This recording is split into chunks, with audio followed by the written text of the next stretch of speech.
한 5년, 6년 전에 제가 여러분에게 책 제목을 하나 소개해 드린 적이 있습니다. 책 제목이 아주 재미있었어요.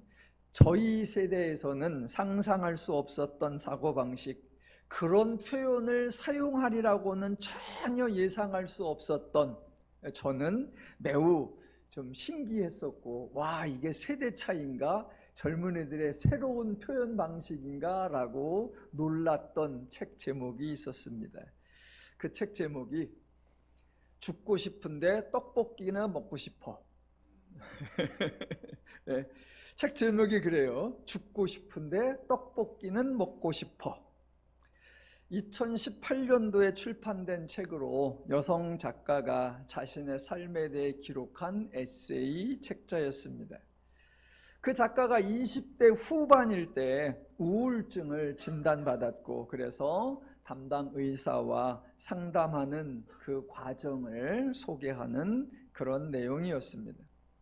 책 제목도 매우 독특했고, 내용이 한편으로는 본인의 우울증을 아파하고 괴로워하는 현실을 소개하고, 또 동시에 다른 한편으로는 그 삶을 나름 적응해서 받아들이고 가치 있게 생각하고 슬퍼하기보다는 누리려는 모습을 보여주는 내용이었습니다. 그래서 많은 사람들에게 위로가 되고 희망이 되고 삶에 대한 인식을 새롭게 하는 소중한 책이었습니다. 그 작가가 지난 주중에 불과 35세의 나이로 세상을 떠났고 5명에게 장기를 기증하여 5명이 건강하고 새로운 삶을 살아가도록 배려해 주었다고 합니다. 아마 저보다 어른이신 분들은 이 책 제목을 들어보지 못하셨을 겁니다. 저도 우연히 이 책 제목을 알게 되어서 거참 별 제목이 다 있다라고 여겼고, 책 안내를 보니까 젊은 여자가 이런저런 시시껄렁한 얘기를 써놓았겠다라고 생각을 해서 굳이 이런 책을 사서 굳이 이런 책을 읽어야 되나라고 해서 안 읽었었습니다. 그런데 최근에 이 작가가 세상을 떠났다는 기사와 더불어 이 작가의 활동과 책의 내용과 평가들이 여기저기에 소개되기에 관심을 가지고 읽어보고 조금 정보를 알게 되었었습니다. 예전에 우리 주변에 질병과 관련된 책들이 발행되었다라고 하면 대부분 치유에 관한 책이었습니다. 암에 걸렸다든지 사고로 인해서 장애가 발생했다든지 그런 불행이 닥쳤는데 기적과 같은 일로 인해서 치유를 받았거나 또는 장애를 어느 정도 극복하고 다시 일상을 회복하게 되었다라는 유형의 책들이었습니다. 교회의 관점으로 보면 치유받은 간증 같은 책들이었습니다. 그런데 이 책은 삶에 대한 인식과 대처가 조금 새로웠었습니다. 자신이 우울증을 앓고 있다는 것을 공개적으로 드러냈고 상담받는 과정과 내용도 소개하고 그렇게 살아가고 있는 자신의 삶과 일상을 리얼하게 알려주었습니다. 자신의 질병을 수치로 여기지 않았고 당연히 감추려고 하지도 않았고 큰 불행으로 받아들이지 않았고 절망에 허덕이지도 않았고 모든 것을 포기하고 오직 치유하는 것에만 집중하지도 않았습니다. 그래서 결론이 우울증이 완치되었다가 아니었습니다. 병을 앓고 있는 그 상태에서 불과 얼마 전까지도 새로운 책을 또 출판했고 독자들과 만남의 행사가 예정되어 있었는데 몸 상태가 안 좋아서 취소됐고 그리고 뇌사로 사망했다라는 기사가 난 겁니다. 제목 자체는 좀 웃기기는 했지만 삶에 대한 새로운 시각과 자세를 제공한 소중한 역할을 한 책이다라고 생각을 합니다. 저는 우리의 삶 자체가 하나님의 은혜요, 하나님의 축복이라고 생각합니다. 그래서 살아가는 모든 순간을 기뻐하며 즐거워하며 감사하며 누려야 한다라고 생각해요. 인생 살아가면서 매일 일이 있죠. 다양한 사건과 상황들이 발생하죠. 그 자체가 삶이죠. 은혜와 축복으로 시작된 삶을 다양한 일상을 통해서 경험하며 누리며 맛보는 거지요. 우리 일상에서 만나는 일들은 하나님이 준 축복을 누리는 표현 수단들이지요. 반대가 되면 안 됩니다. 삶은 그저 삶인데 어떤 일을 만나면 행복하고 어떤 일을 만나면 불행하더라. 그래서 우리가 만나는 일들이 우리의 삶과 불행을 결정하게 하면 안 됩니다. 먼저 우리의 삶은 하나님의 은혜요 선물이요 축복이다라는 기본 인식을 가지고 그 기본 삶을 여러 일상들을 통해서 누린다라고 생각해야 합니다. 요즘은 별의별 조사를 다 하는데 또 이런 조사도 했답니다. 당신이 누군가에게 어떤 말을 들었을 때 가장 기분이 나빴던 말, 싫었던 말이 무엇입니까? 라고 조사를 했대요. 들었던 말 중에 기분 나쁘고 싫었던 말. 싫은 말이니까 아마 칭찬은 아닌 것 같고 하여튼간 어떤 대화 중에 한 말인데 듣고 나니까 기분이 나쁘고 듣고 나니까 짜증이 났던 그런 말이었대요. 여러분 같으면 여러분에게 그런 설문조사가 왔다면 뭐라고 대답을 하시겠습니까? 들은 말 중에 제일 싫었던 말. 설문조사 1등은 이거였대요. 너보다 힘든 사람들 많아. 예, 너보다 힘든 사람들 많아. 힘들어하는 사람에게 이걸 위로라고 했을까요? 사람이 느끼는 감정은 객관적이지 않습니다. 그래서 옛말에 내 곱불이 남의 연병보다 크다. 남의 연병은 남의 거예요. 크긴 하지만 실감나지 않습니다. 그런데 내 곱불은 어찌 보면 사소하지만 내가 앓고 있는 거기 때문에 매우 크게 느껴집니다. 예. 우리는 어느 때가부터 누군가 비교해서 그 상대적 우열을 가지고 내 기쁨과 내 슬픔, 내 행복과 내 불행을 결정지으는 것이 만연되어 있습니다. 아니요. 내 삶 자체가 하나님의 은혜요, 하나님의 축복이다라는 기본 인식 아래 모든 일상에서 하나님의 분복을 누리는 삶, 그것이 성도의 삶인 줄로 믿습니다. 오늘이 10월 셋째 주인데 곧 연말이 다가오죠. 연말만 되면 사람들이 자주 하는 말, 다사다난했던 한 해. 왜 다사다난이라고 하지요? 저는 의도적으로 다사다행이라고 합니다. 여러 가지 일이 있었고 모든 일은 내가 살아있기에 만나는 일, 내가 살아있기에 경험하는 일들이니까 모든 게 감사한 거지요. 우리가 경험하는 일들은 내가 행한 일, 내가 벌인 일, 내가 만든 일도 있지만 더 많은 게 나에게 임한 일, 나에게 벌어진 일, 나에게 생긴 일, 닥친 일들입니다. 예상하지 못했었고 기대하지 않았던 일이 많지요. 그러니 피할 수도 없고 바꿀 수도 없지요. 그러니까 내 삶 자체를 감사로 인식하고 내 삶에서 만나는 모든 일들을 당연하게 수용하고 모든 순간에 행복을 누리며 살아가야 합니다. 성도는 결코 체념하고 사는 것이 아니고 희망 고문하며 사는 것이 아니고 누리며 살아야 합니다. 삶에 대한 아름다운 시가 하나 있어서 여러분에게 소개해 드리겠습니다. 천상병이라는 시인이 쓴 귀천이라는 시인입니다. 어른들이 죽고 싶은데 떡볶이는 먹고 싶어, 이 책 제목을 들어본 적이 없는 것처럼 아마 젊은 세대는 귀천이라는 시를 잘 모를 겁니다. 1952년에 나온 작품인데 길지 않으니까 한번 읽어보겠습니다. 귀천, 천상병. 나 하늘로 돌아가리라. 새벽빛 와 닿으면 쓰러지는 이슬 더불어 손에 손을 잡고. 나 하늘로 돌아가리라. 노을빛 함께 단 둘이서 기슭에서 놀다가 구름 손짓하면은 나 하늘로 돌아가리라. 아름다운 이 세상 소풍 끝나는 날 가서 아름다웠다고 말하리라. 예, 하나님이 주신 생명, 하나님이 주신 삶입니다. 그래서 이 삶이 은혜고 이 삶이 축복이에요. 삶은 결코 경쟁이 아니고, 삶은 결코 고난이 아니고, 시인이 소풍이라고 표현했는데, 우리가 살아가는 모든 순간이 하나님의 선물이기에 기뻐하며 즐거워하며 감사하며 사는 것이 맞습니다. 시인쯤 되어야 이런 표현을 할 수 있는 것이 아니라, 성도는, 하나님의 관점을 가진 자는, 하나님의 마음을 가진 자는, 하나님의 가치와 개념을 가진 자는 하나님이 주신 삶이 선물이요 은혜요 축복임을 인정하고 받은 은혜와 축복을 누리는 삶을 사는 것, 그것이 맞습니다. 저는 개인적으로 20대 후반에 교회 차량을 운행하다가 인사사고를 내서 큰 어려움을 당한 적이 있습니다.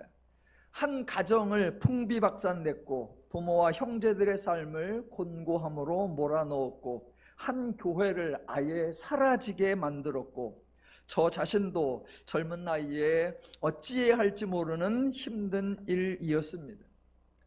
그런 세월을 서너 해 지나다가 겨우 일상을 회복해서 대학원에 진학을 했고, 30대 초반에 결혼이라는 소중한 일이 있었는데 도리어 가족과 단절되는 상황이 되어버렸습니다.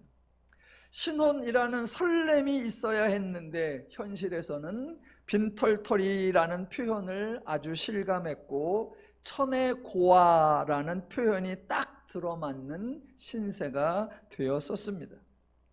이때 하나님이 저에게 은혜를 주셨습니다. 하나님이 주신 은혜는 성경을 집중해서 읽을 수 있게 하신 것이요, 성경을 읽으면서 하나님에 대해, 종교에 대해, 신앙에 대해 바른 이해를 하게 된 것이요, 그로 인해 삶에 대한 새로운 이해를 갖게 해 주신 것이었습니다. 어려운 일을 겪어서 생각이 바뀐 것이 아니고, 세상의 풍랑을 헤치면서 사고가 바뀐 것이 아니고, 의지할 것이 없어서 인식이 바뀐 것이 아닙니다. 어떻게든 살아남겠다고 오기가 생긴 것이 아니고, 반드시 성공하겠다는 새로운 목표가 생긴 것이 아니었습니다. 성경을 읽으면서 하나님이 내가 알던 신과 다른 분이구나 라는 것을 알게 되었고, 기독교가 내가 알던 종교와 다른 것이구나 라는 것을 알게 되었고, 신앙이 내가 그동안 사명으로 여겼던 것이 실상은 나의 삶을 올가매는 멍해였었구나 라는 것을 알게 되었습니다. 하나님은 은혜를 주시는 분이었고, 하나님은 나를 도와주시는 분이었고, 하나님은 나를 축복하시는 분이구나 라는 것을 새롭게 알게 되어서, 그때부터 삶이 매우 즐거웠고 일상이 행복했고, 사역자가 되고 목사가 되고 개척해서 목회를 하는 게 매우 행복했습니다. 그 하나님에 대한 이해, 그 신앙에 대한 이해, 그 삶에 대한 이해를 바르게 하게 된 그 근본 배경이 바로 창세기 1장과 2장에 나타난 하나님의 사역, 하나님이 인간에게 베풀어 주신 은혜, 하나님이 인간을 대하는 자세였습니다. 지난 목요일에 대전에 있는 침례교 목사님들 연합회 목회자 부부 체육대회가 있었습니다. 남자들은 족구와 배구를 하고요, 여자들은, 사모님들은 오방치기라고 동그란 판에다가 줄을 5개 묶어서 5명이 줄을 당기면서 그 판 위에다가 공을 올려놓고 탕탕탕 튀기는 그런 대회를 합니다. 경기장에 가서 족구와 배구를 하는데 딱 1년 만에 축구공과 배구공을 만져봤습니다. 1년 동안 손도 안 대다가 그날 그 자리에 가서 만져본 거예요. 아마 또 1년 동안 손도 안 대다가 내년 체육대회 날 가서 축구공과 배구공을 만져보고 거기서 경기를 할 겁니다. 제가 오전에는 우리 지방에 족구 선수로 출전을 해서 전 경기 참여해서 3승 2패를 했고요. 오후에는 배구 경기에 주전으로 출전해서 5경기 전 경기 출전해서 3승 2패를 해서 족구도 2등을 하고 배구도 2등을 했습니다. 누가 선수인지도 정하지 않으니까 당연히 연습도 없었고 그저 운동장에 일찍 나온 사람 숫자 채워가지고 끌어모아서 경기를 했는데 그럼에도 불구하고 2등씩을 했습니다. 우리가 2등을 했으니 다른 팀들의 수준이 어떠한지는 쉽게 예상이 될 것입니다. 그날 오전에 족구를 끝나고 점심 식사를 하고 잠깐 쉬는 시간에 복음성가 가수 초청 공연이 있었습니다. 우리나라의 찬양 집회가 한참 뜨거울 때부터 활동했던 유명한 가스펠 싱어이자 목사님이 오셔서 아주 익숙하고 은혜로운 찬양도 부르시고 중간중간 간증도 해주셨습니다. 그런데 간증 중간에 이런 내용을 말씀하셨어요. 한참 활동할 때 불러주는 곳이 많아서 너무너무 바쁘게 사역을 했답니다. 하나님께 영광 돌린다라는 마음으로 여름이나 겨울에는 수련회 가서 며칠씩 캠프에 가서 찬양 사역을 하고 또 어느 주일에는 부르는 곳이 하도 많아서 하루에 10군데 가서 사역을 하기도 했다라고 합니다. 그렇게 사역을 했더니 목이 망가졌대요.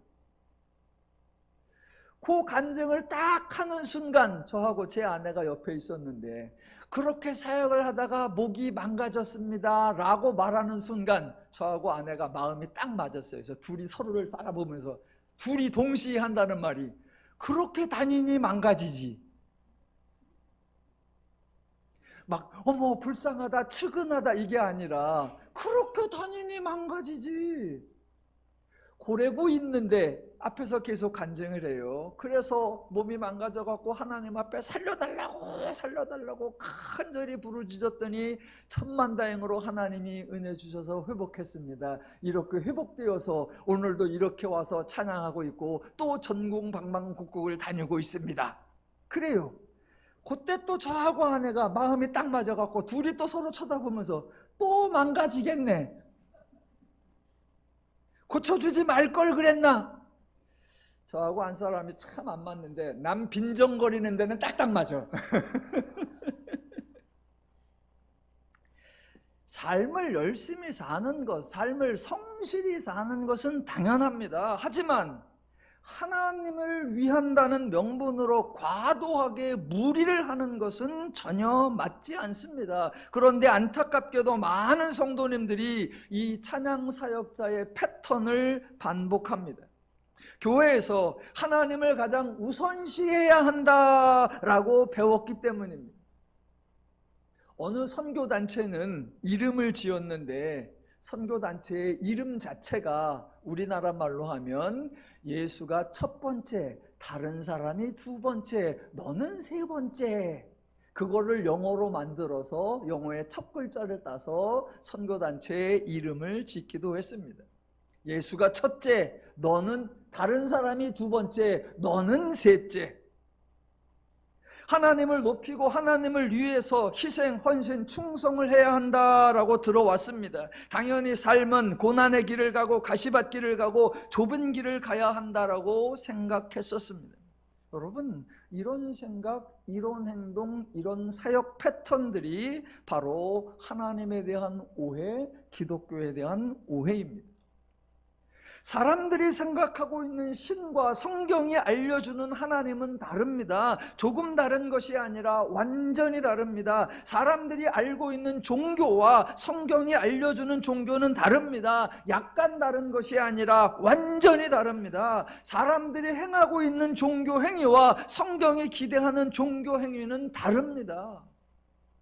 그래도 비슷하지 않겠느냐, 그래도 유사하지 않겠느냐라고 여기실 수 있겠지만 비슷하지도 않고 유사하지도 않고 애초에 전혀 생판 다릅니다. 그래서 하나님을 거룩하신 분이라고 하고, 그래서 기독교를 거룩한 종교라고 하고, 그래서 믿는 자를 거룩한 사람, 즉 성도라고 하는 겁니다. 거룩, 기독교와 세상이 다르다, 하나님과 우상이 다르다. 이 거룩의 출발점이 뭐냐? 하나님이 먼저 하신다라는 거예요. 인간이 하나님을 먼저 삼아야 하고 인간이 하나님을 우선시, 인간이 하나님을 최앞장서서 삼아야 한다라는 게 아니라 하나님이 먼저 행하신다, 하나님이 먼저 존재하시고 하나님이 먼저 활동하시기에 하나님이 인간에 대하는 자세를 은혜라고 하지요.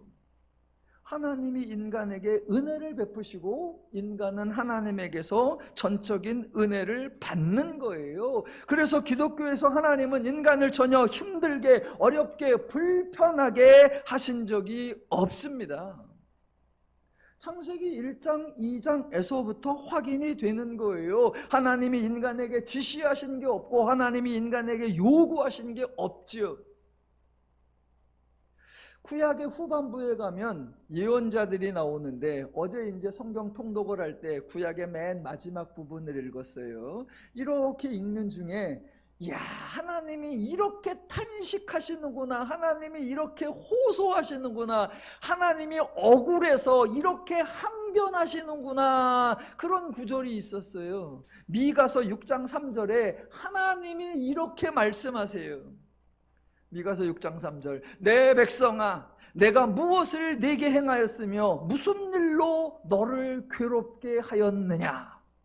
하나님이 하도 답답하니까 하나님이 물어보시는 거예요. 도대체 내가 너를 어떻게 힘들게 했기에, 내가 너를 어떻게 무겁게 했기에, 내가 너를 어떻게 불편하게 했기에 왜 나를 떠나고 왜 나를 잊고 왜 나를 부인하고 왜 나를 잊으려 하느냐. 내가 너에게 뭘 해롭게 했는데, 내가 너를 뭘 힘들게 했는데. 예, 신앙생활이 힘들면 안 됩니다. 교회 생활이 부담이 되면 안 됩니다. 하나님의 사역으로 인해 탈진하면 안 됩니다. 신앙 때문에, 믿음 때문에 힘들고 불편하고 부담되고 지치면 안 됩니다. 하나님이 우리에게 호소하는 거예요. 내가 무엇으로 너를 힘들게 하였느냐? 내가 무슨 일로 너를 괴롭게 하였느냐? 혹시 어떤 분이 이렇게 말씀하실 수 있죠. 하나님이 명령하신 게 있잖아요. 하나님이 법을 주셨잖아요. 그러면서 순종하면 상 주고 불순종하면 벌 준다라고 하셨잖아요. 그래서 우리가 얼마나 조마조마하게 살았는데요. 그런 생각이 오해고 그런 생각이 왜곡입니다. 그래서 오늘 본문을 통해서 하나님의 말씀의 성격을 확인하려고 하는 거예요. 자, 창세기 3장.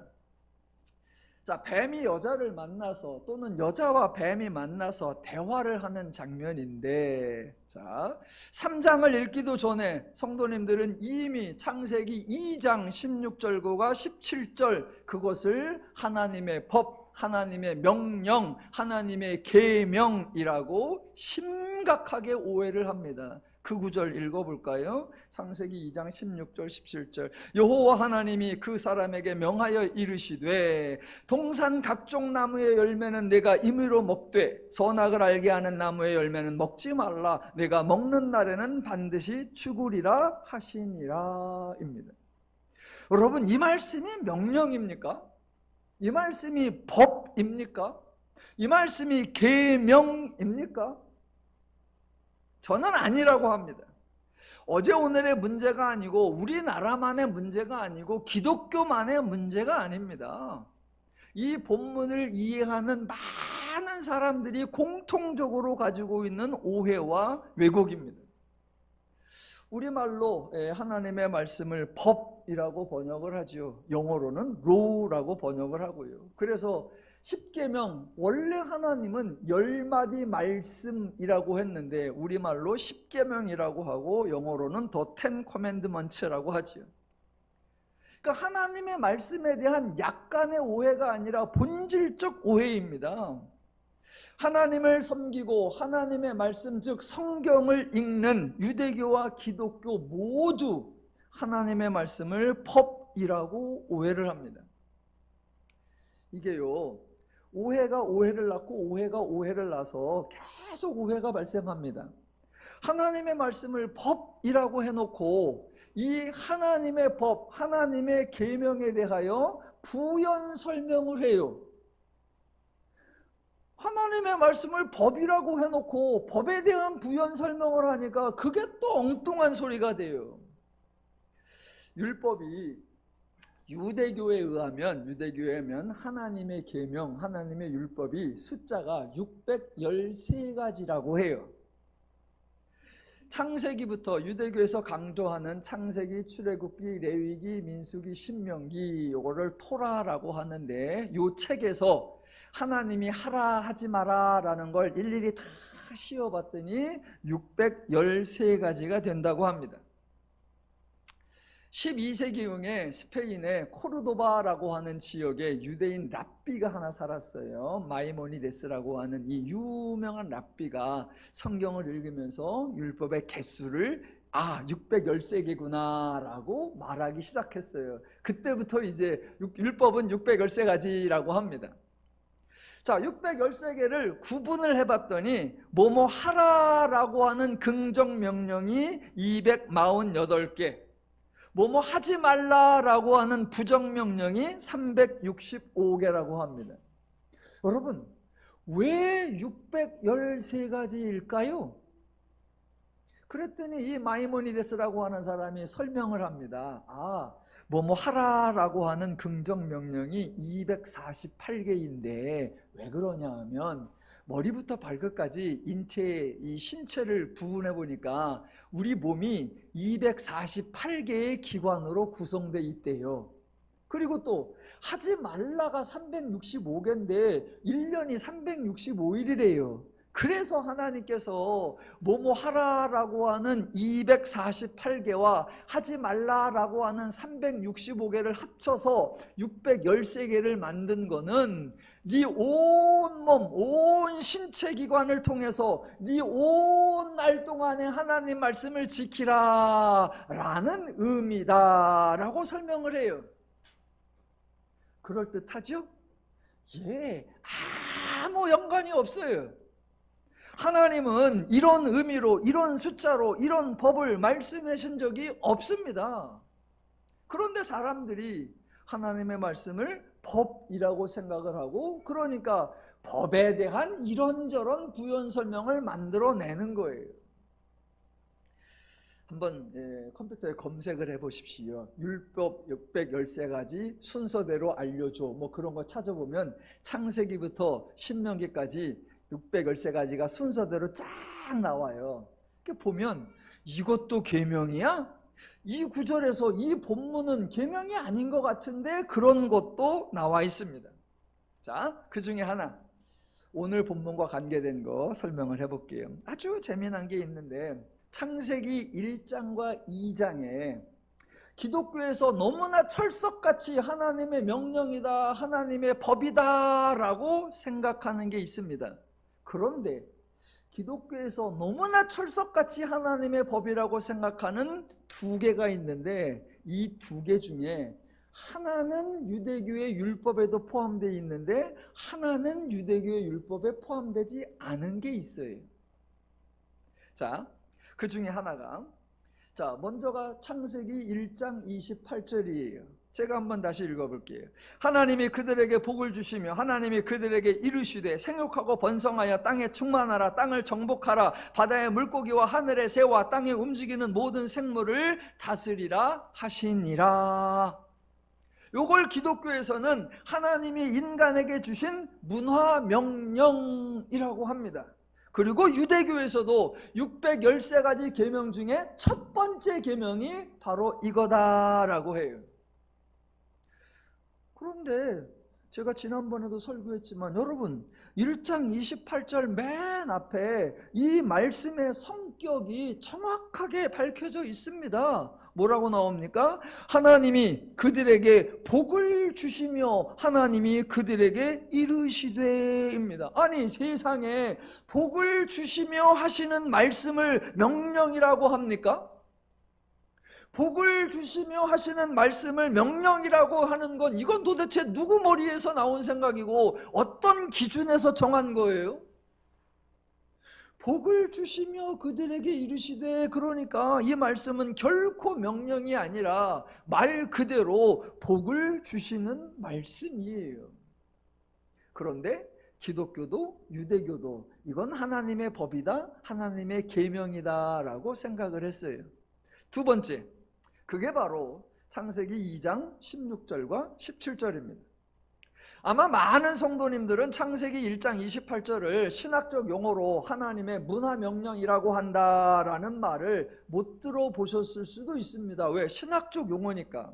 대신 대부분의 성도님들이, 아니 심지어는 기독교인이 아니어도 하나님이 주신 명령, 하나님이 주신 법이 있어 라고 생각하는 거, 그래서 교회를 다니지 않는 분들도, 성경을 읽어보지 않은 분들도 다 아시는 말씀, 하나님이 선악과를 세워놓고 그거 먹지 말라고 하셔서 먹으면 죽일 거야 라고 하셨어 라는 내용을 알고 있을 겁니다. 그리고서 그것 때문에 죄인이 되었다라고 생각을 하죠. 그래서 툭하면 하는 말이 이거죠. 아니 왜 하나님은 먹지도 못할 것을 만들어 놓아갖고 인간을 범죄자로 만들어 놨냐라는 겁니다. 여러분, 그런데 도리어 창세기 1장 28절이 하나님의 명령이라는 걸 모르는 사람이 있어도 2장 16절 17절은 하나님의 법이다라고 생각하는 분들이 많은데, 1장의 그 내용은 기독교나 유대교에서 모두 하나님의 법이나 계명으로 삼아요. 그런데 2장 16절과 17절은 기독교는 하나님의 법이라고 얘기하지만 유대교의 613가지 계명 중에는 2장 16절 17절이 포함되어 있지 않습니다. 그러니까 유대교는 이 선악을 알게 하는 나무의 열매에 관한 이 내용을 계명으로 생각하지 않아요. 그래서 유대교에서는 하나님이 먹지 말라고 하는 선악과를 인간이 먹어서 그래서 인간이 죄인이 되었다라는 설명을 하지 않습니다. 유대교와 기독교 중에 누가 옳을까요? 아니, 둘 중에 하나라도 옳기는 할까요? 아니면 둘 다 틀렸을까요?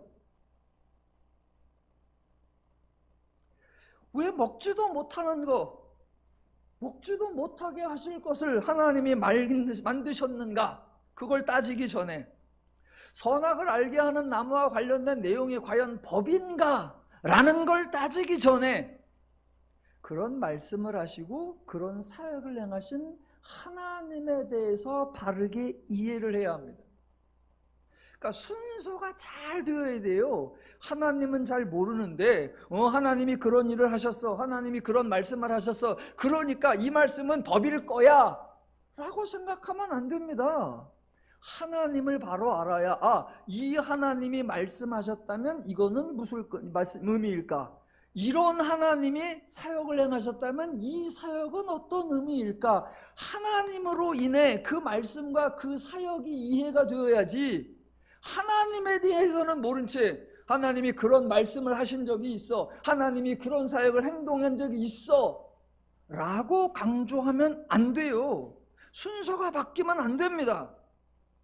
그래서 창세기 1장과 2장에서 계속 강조하려는 게 뭐다? 하나님이 먼저 존재하시는 분, 하나님이 은혜를 주시는 분, 하나님이 인간을 존중해 주시는 분, 하나님이 인간에게 하나님의 형상을 주시는 분, 하나님이 인간을 인격적으로 대해 주시는 분, 하나님이 인간과 사귐을 하시는 분, 하나님이 인간과 소통을 하시는 분, 하나님이 인간에게 필요한 모든 것을 제공해 주시는 분, 하나님은 인간을 도와주시는 분.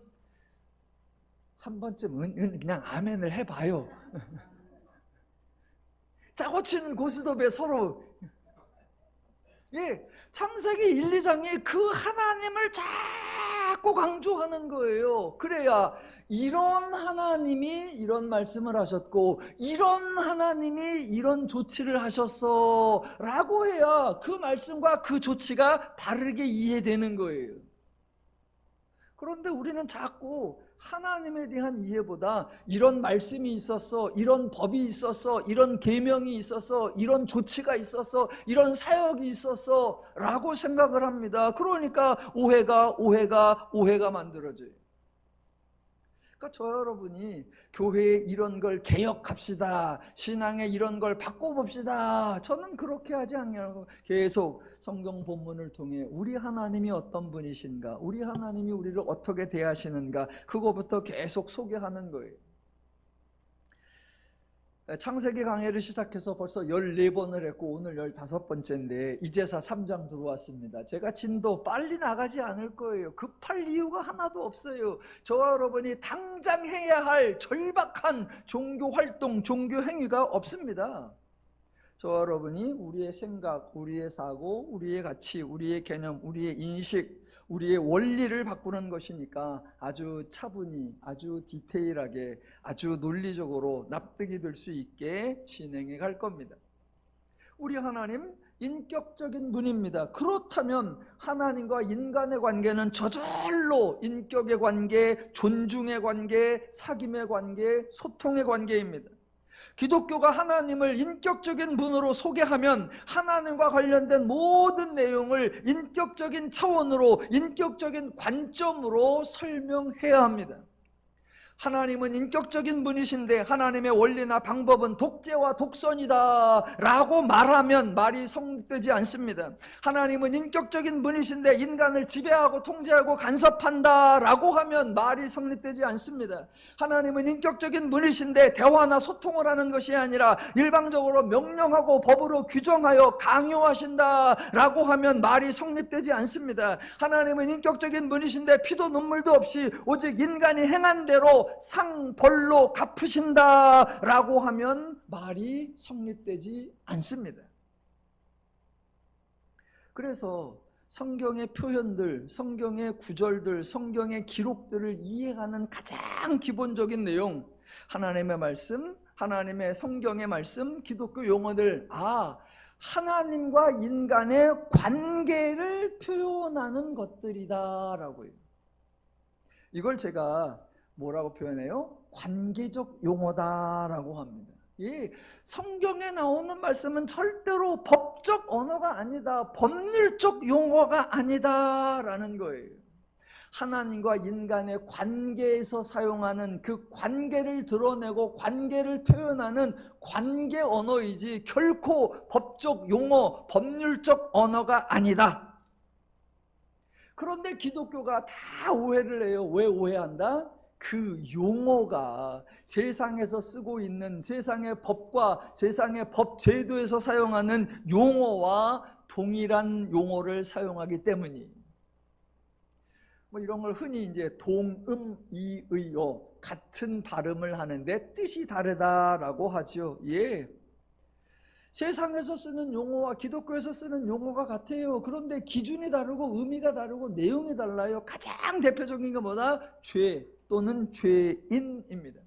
세상에서도 죄와 죄인이라는 쓰고 기독교에서도 죄와 죄인이라는 용어를 씁니다. 그런데 세상에서 죄나 죄인이라는 용어를 사용하기 위해서는 먼저 법이 존재해야 합니다. 법이 세워져 있고 그 법을 어기는 것을 범법 또는 범죄라고 하고, 그렇게 죄를 지은 사람을 죄인이라고 하죠. 이것은 전적으로 세상의 기준, 세상의 표현, 세상의 사례일 뿐입니다.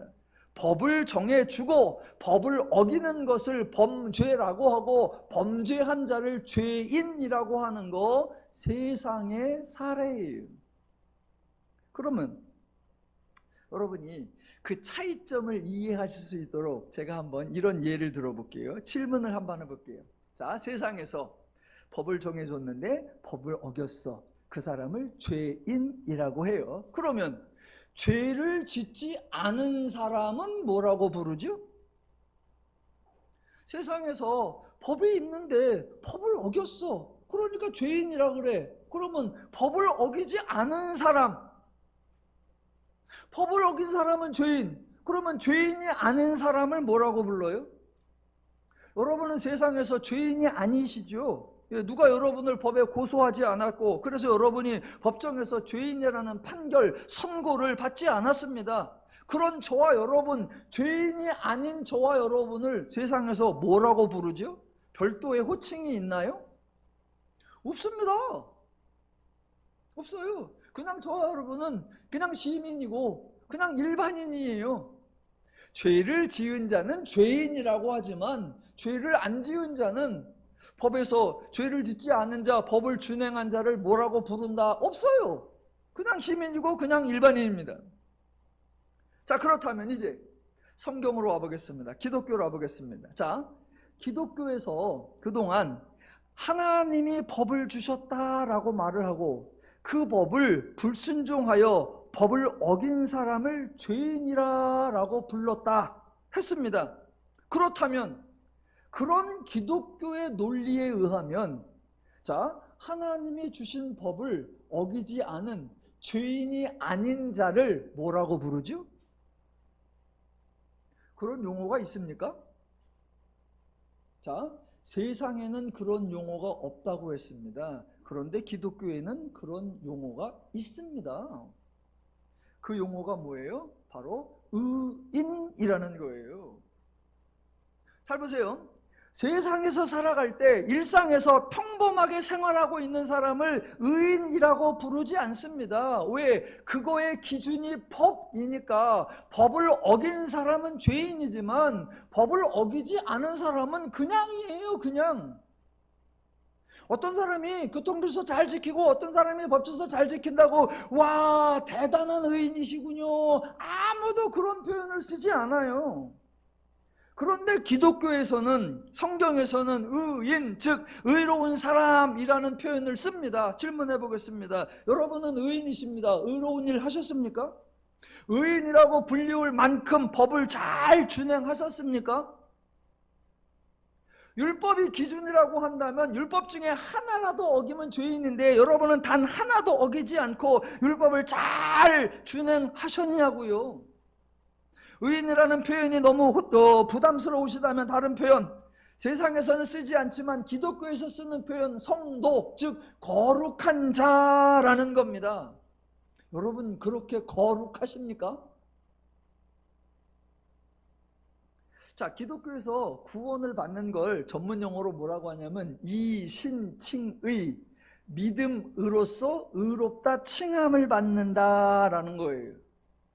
여러분, 만약 법적인 제도를 가지고 하나님과 인간의 관계가 법적인 관계로 형성이 되고 법적인 관계로 유지가 된다면 이신칭의, 이거는 법적으로 허용되지 않는 말장난뿐입니다. 아니, 법을 어긴 죄인인데 여전히 법을 어기고 있는데, 그저 예수를 믿었다고 해서 법을 지키지 않았는데, 법을 준행하지 않았는데 의로운 사람이라고 불러줄 수 있습니까?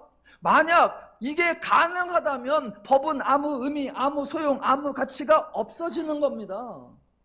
그런데 기독교에서는 죄인이라는 말이 있고 세상에 없는 의인이라는 게 있어요. 왜?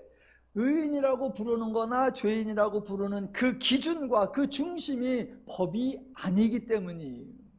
그 중심이 뭐다? 예, 하나님이에요. 그래서 하나님과의 관계가 맺어진 자를 의인, 거룩한 자라고 하고 하나님과의 관계가 떨어진 자를 죄인이라고 부르는 거예요. 결코 하나님이 어떤 법을 주셨고 그 사람이 그 법을 준행했냐 어겼느냐를 기준으로 해서 죄인이냐 의인이냐를 따지지 않습니다. 기독교의 언어, 성경의 언어는 법적 언어가 아니라 하나님과 인간의 관계적 언어예요. 하나님과 인간의 관계가 법으로 형성되고 법으로 유지되는 게 아니니까 성경에 나오는 모든 표현은 법적인 언어가 아니라 관계적 언어다. 제발 성경에 나오는 표현들을 법적인 개념, 법적인 의미, 법적인 제도, 법적인 장치, 법적인 절차, 법적인 조치들과 연결시키지 말라 이거예요. 그런데 우리 기독교는 시작부터 하나님이 법을 주셨다라고부터 시작을 해요. 저는 용납이 안 돼요. 법을 주셨다라고 하려면 우리 하나님은 인격적이시다, 그걸 포기하라니까. 대신 우리 하나님은 인격적이시다, 인간을 존중하신다라고 하면 기독교에서는 법이라는 얘기를 하면 안 돼요. 한번 봅시다. 자, 만약 창세기 1장 28절이 하나님이 인간에게 주신 문화 명령이라면, 이게 하나님의 지시요, 이게 하나님의 법이라면, 여러분, 인간은 이 1장 28절을 준행한 거예요? 안 한 거예요? 제가 하나님을 믿고 교회를 다닌 지 60년인데 60년 동안 수백, 수천, 수만 번의 설교를 들었는데 기독교에서 인간이 이 명령을 준행했습니다 라는 이야기를 못 들어봤고, 인간이 이 명령을 준행하지 않았습니다 라는 선언도 못 들어봤어요.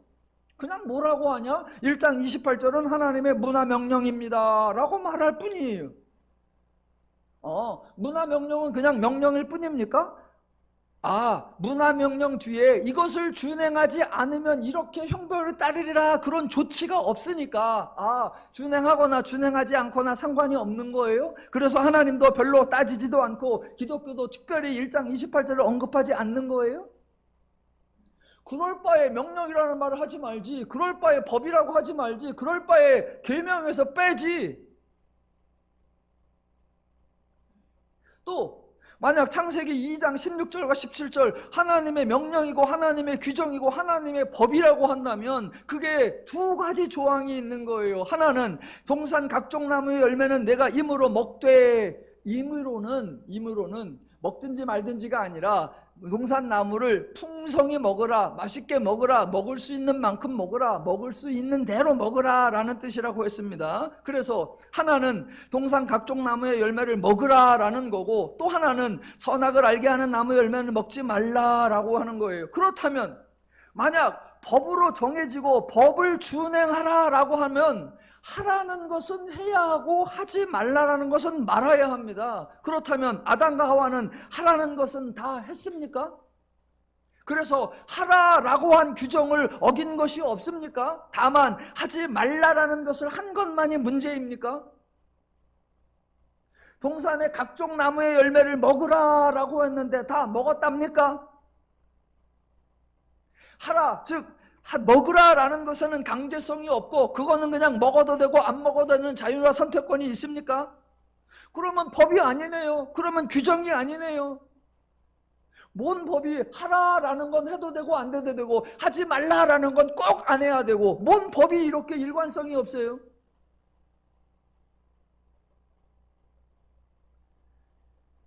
주무시는데 깨워서 죄송합니다. 잠시 정신을 차리시고. 지금 저와 여러분이 뭐 기도 한 번을 더 하냐, 찬양 한 번을 더 하냐, 선교 사역을 한 번을 더 하냐, 그거보다 훨씬 본질적, 우리가 하나님을 바르게 이해하고 있는가, 우리가 기독교를 바르게 이해하고 있는가, 우리가 신앙생활 자체를 바르게 이해하고 있는가, 그거를 따져보는 거예요.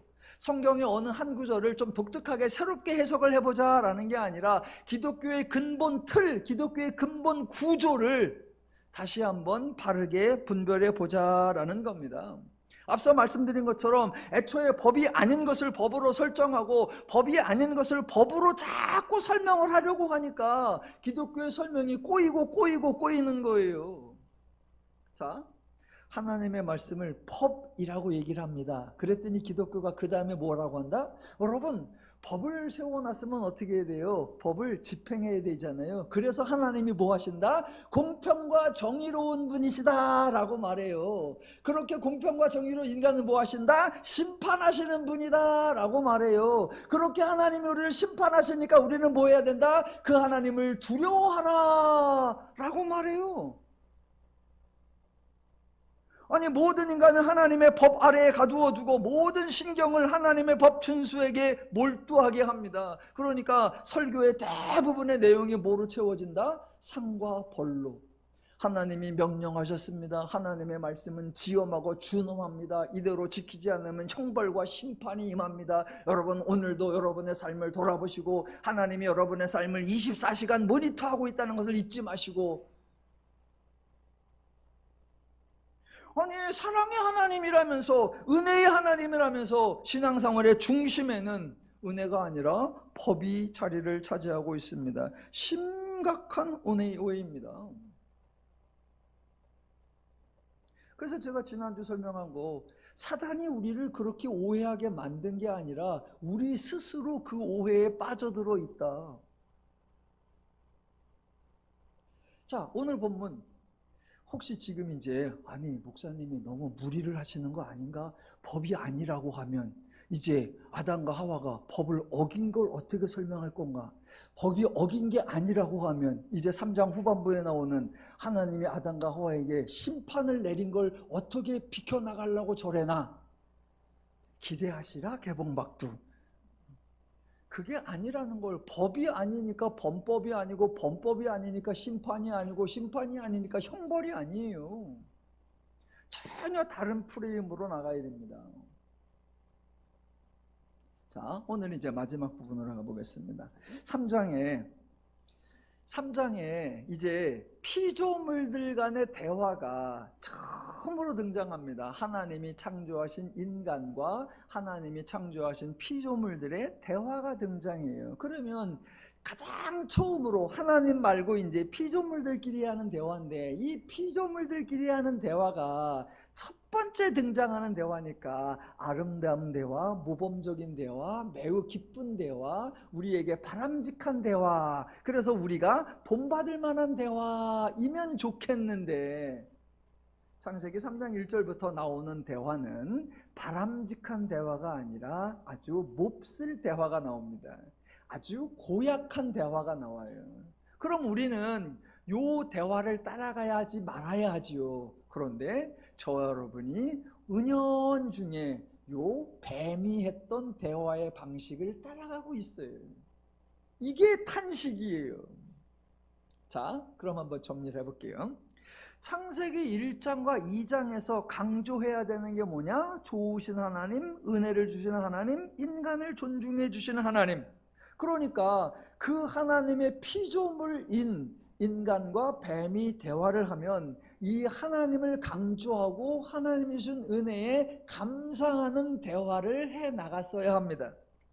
그런데 창세기 3장 1절에 의하면 뱀이 가장 간교하더라 라고 했습니다. 그러니까 뱀이 질문한 건 지혜로운 질문 아니고요, 현명한 질문 아니고요, 올바른 질문 아니고요, 핵심을 강조하는 질문도 아닙니다. 도리어 아주 간교한 질문, 아주 교활한 질문, 아주 사악한 질문, 아주 핵심을 왜곡하는 질문입니다. 그래서 질문을 뭐라고 하느냐? 하나님이 참으로 너희에게 동산 모든 나무의 열매를 먹지 말라 하시더냐? 요렇게 물어요. 요렇게 물으니까 요 대화가 이어져 가서 저와 여러분이 알고 있는 아주 바람직하지 않은 결론에 도달합니다. 저 여러분은 하나님의 은혜를 강조하는 대화, 하나님의 축복을 강조하는 대화, 하나님의 선물을 강조하는 대화를 시작해서 그 대화를 이어가야 합니다. 저 같으면 이렇게 대화를 시작했어요. 뱀은 간교해가지고 하나님이 동산 각종 나무 열매를 먹지 말라 하시더냐, 이렇게 대화를 시작했지요. 그런데 저 같으면 하나님의 만드신 피조물들 중에 가장 지혜롭더라, 가장 현명하더라, 가장 똑똑하더라, 하나님의 말씀의 의미를 그나마 제대로 깨닫더라, 그런 면근이가 말하되 라고 여인과 대화를 합니다. 이렇게 하는 거예요. 하나님이 참으로 너희에게 동산 모든 나무의 열매를 먹으라고 하시더냐. 이렇게 시작해야지요. 하나님이 주신 것을 강조하고 하나님이 인간에게 제공한 것, 인간에게 허용된 것, 그래서 인간이 만끽할 수 있는 것, 인간이 즐거워하고 신나하고 행복할 수 있는 것, 그것을 강조해야지요. 그래서 질문을 그렇게 시작하는 거예요. 하나님이 참으로 너희에게 동산 모든 나무의 열매를 먹으라고 하시더냐? 그러면 여자가 이렇게 대답하겠죠. 하나님이 먹고 싶은 대로 먹으랬어. 먹을 수 있는 만큼 마음 놓고 다 먹으라고 하셨어. 이렇게 대화가 나와야 합니다. 그러면 또 물어봐야죠. 그래서 너 어느 거 어떤 거 먹어봤어? 맛은 어때?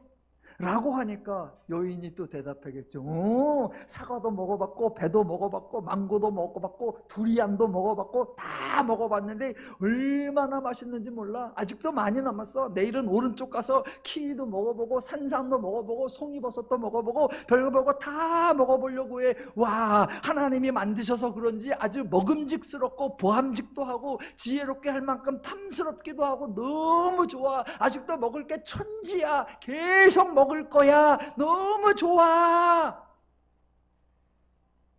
이런 대화가 이어나가게 시작을 해야지요.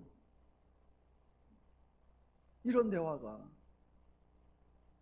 다시 한번 이제 하나만 정리하고 마치겠습니다. 자, 하나님과 인간의 관계는 법이나 명령이나 규범으로 유지되는 것이 아니라 하나님의 형상을 따라 하나님의 마음과 기준과 가치와 개념에 근거한 사랑과 교제의 관계이죠. 그래서 하나님이 인간에게 주시는 말씀을 인간을 통제하고 관리하는 법이 아니라 행복한 삶을 누리도록 안내하는 권고이죠.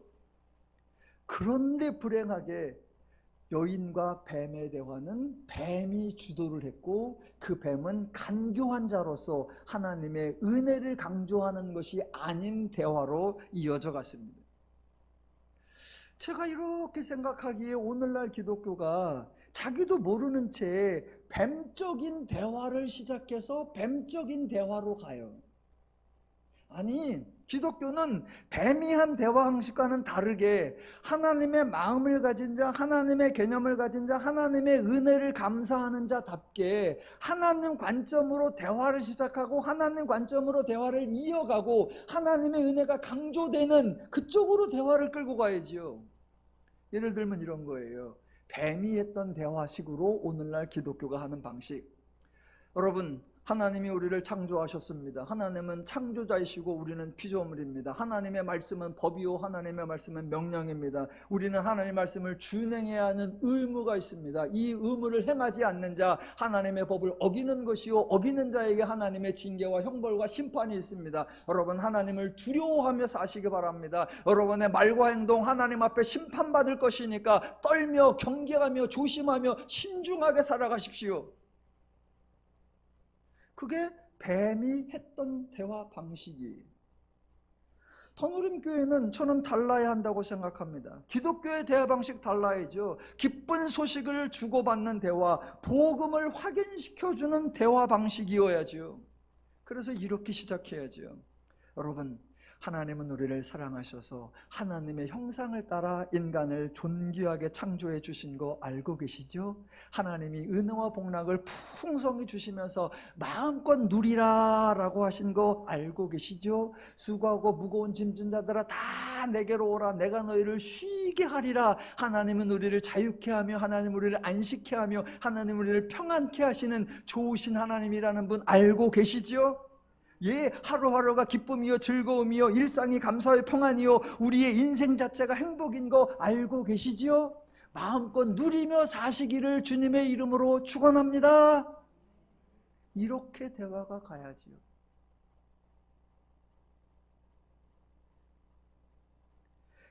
하나님이 구원하신 거룩한 더누림교회 성도 여러분, 하나님이 계시하신 말씀을 통해 하나님이 세우신 교회와 세상에서 하나님이 베푸신 은혜를 항상 풍성히 누리며 사시기를 주님의 이름으로 축원합니다. 기도하겠습니다.